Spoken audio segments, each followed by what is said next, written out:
Hello guys, आप लोग देख सकते हैं मैं यहाँ बैठ के हारमोनियम सीख रही हूँ। गाइस, मेरे को बजाने नहीं आता, बट मैं कोशिश कर रही हूँ। सारे गामा पधनी सा सानी धापा मगरे सा इतना बजा लेती हूँ, इसके आगे नहीं बजा पाती हूँ।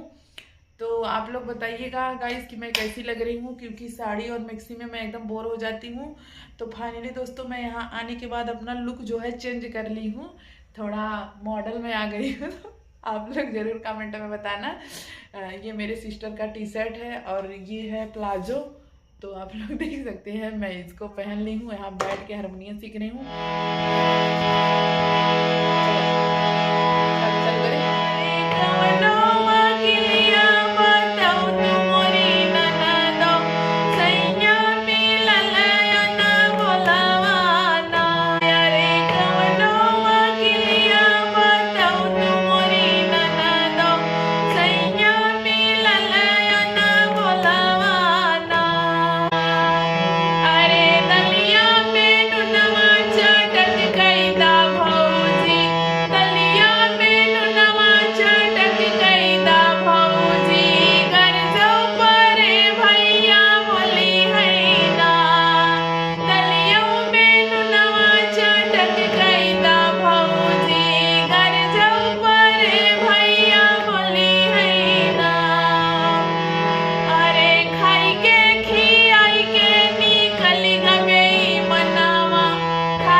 गाइस, हम हारमोनियम पे गीत गा रहे हैं।